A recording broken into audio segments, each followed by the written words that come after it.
terhormat, Dewan Juri dan Dewan Guru sekalian yang diberkahi Allah. Bismillahirrahmanirrahim. Assalamualaikum warahmatullahi wabarakatuh. Alhamdulillahi rabbil alamin, wabihi nasta'in, wa ala umurid dunya waddin, wassalatu wassalamu ala ashrafil anbiya'i wal mursalin, wa ala alihi wa sahbihi ajma'in, amma ba'd. Qala Allah ta'ala fil Qur'anil Karim, a'udzu billahi minasy syaithanir rajim, bismillahirrahmanirrahim.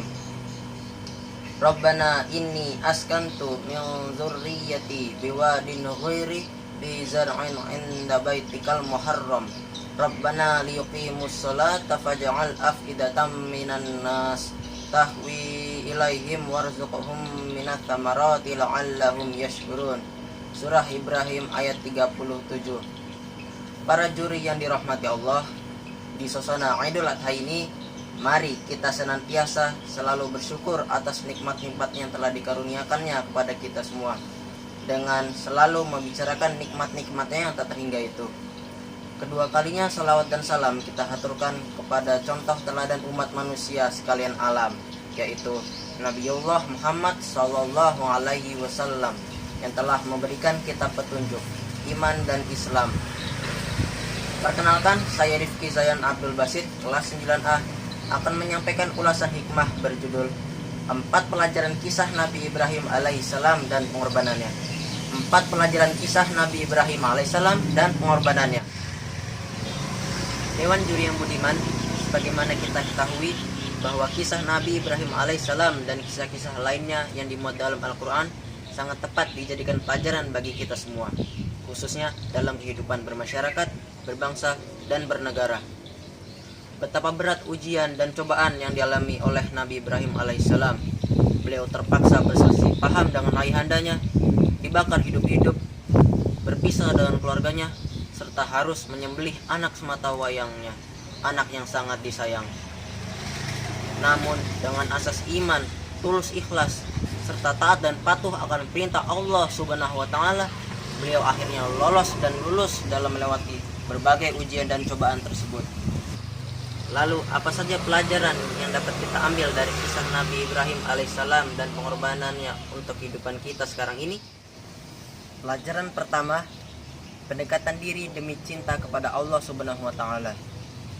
Dalam beberapa ayat Al-Quran disebutkan bahwa bagaimana usaha Nabi Ibrahim alaihissalam untuk mendekatkan diri kepada Allah Subhanahu wa Ta'ala. Dimulai dari perenungan siapa yang patut disembah, karena pada masa itu orang-orang banyak yang menyembah berhala, tapi pikirannya tidak bisa menerimanya, karena berhala tidak bisa berbuat apa-apa, dan keberadaannya pun juga dibuat oleh manusia. Lalu terlintas dalam pikirannya, apakah Tuhan itu bintang, bulan, atau matahari? Ketiga planet tersebut tidak bisa diterima juga, karena ketiganya ada yang muncul dan terkadang menghilang. Beliau menginginkan Tuhan yang senantiasa hadir di hatinya, hadir dalam pikirannya, dan hadir dalam setiap perbuatannya. Tak lain dan tak bukan lagi adalah Allah Subhanahu wa Ta'ala semata. Pikiran dan kedekatan diri kita kepada Allah Subhanahu wa Ta'ala merupakan suatu keniscayaan. Apalagi sekarang di musim COVID-19 yang cukup berat ini, kita harus selalu tetap optimis karena Allah terasa dekat dengan kita. Sebagaimana yang dialami oleh baginda Rasulullah SAW beserta sahabatnya Abu Bakar As-Siddiq yang tatkala dikejar musuh oleh kaum kafir Quraisy, berkaitan dengan turunnya surah At-Taubah ayat 40. La tahzan innallaha ma'ana. Janganlah kamu berduka cita, sesungguhnya Allah beserta dengan kita. Pelajaran kedua, pengorbanan demi cita-cita yang luhur. Nabi Ibrahim alaihissalam mendapat perintah dari Allah untuk membawa istrinya Hajar dan anaknya Ismail untuk pergi ke suatu tempat yang sangat tandus.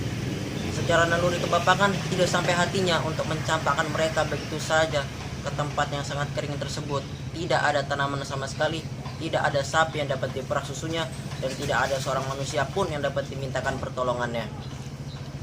Nabi Ibrahim alaihissalam berkeinginan untuk menjadikan lembah Mekah tersebut menjadi aman dan subur.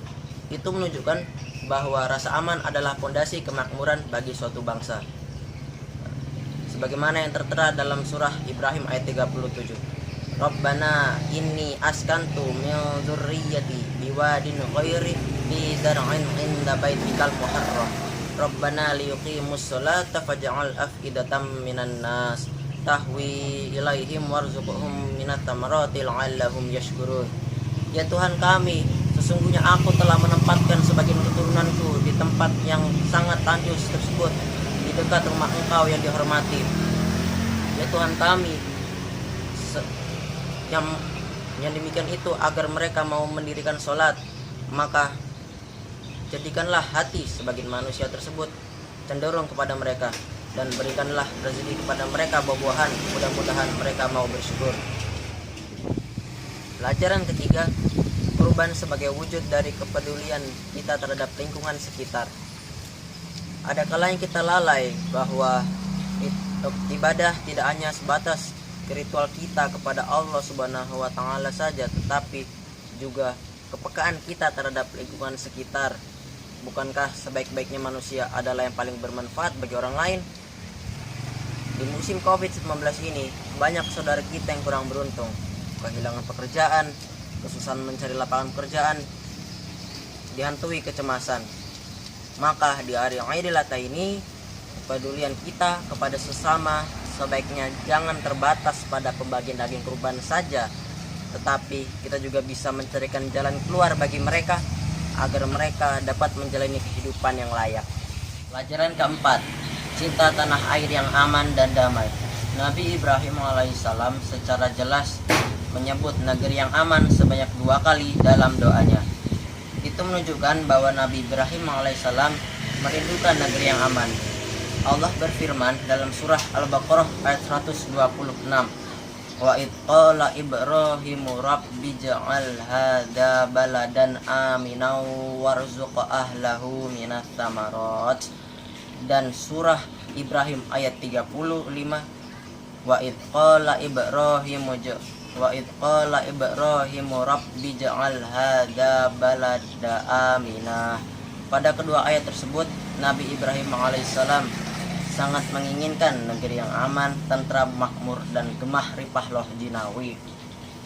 Dengan demikian, mari kita jaga keimanan, keamanan, dan kemakmuran di negeri kita ini, sehingga kita termasuk manusia yang selalu bersyukur atas nikmat yang telah dikaruniakannya. Kesimpulan dari ceramah ini adalah 4 pelajaran dari kisah Nabi Ibrahim alaihissalam, yaitu 1. Lebih mendekatkan diri kita kepada Allah Subhanahu wa taala. Dalam kondisi wabah begini, sudah semestinya kita pelihara iman dan imun agar kita aman. 2. Hidup adalah pengorbanan. Tidak semestinya kita hidup hanya berada di zona nyaman saja, tetapi pejuang sejati adalah orang yang paling bermanfaat bagi lingkungan sekitar. 3. Ibadah kurban adalah wujud dari kepedulian kita terhadap lingkungan sekitar. Dalam kondisi wabah demikian, mendidik kita untuk lebih bergandengan tangan, mengulurkan tangan, saling membantu, dan meringankan penderitaan orang lain. 4. Lebih cinta tanah air nan aman dan damai. Hal tersebut tidak akan terwujud apabila kita tidak merawat dan memanfaatkannya dengan menjaga keselarasan alamnya, sehingga kita termasuk orang-orang yang pandai bersyukur. Mari selalu kita teladani nilai-nilai kisah dari Nabi Ibrahim alaihissalam dalam kehidupan kita. Demikian ulasan 4 hikmah dari kisah Nabi Ibrahim alaihissalam. Semoga bermanfaat. Mohon maaf atas segala khilaf. Wassalamualaikum warahmatullahi wabarakatuh.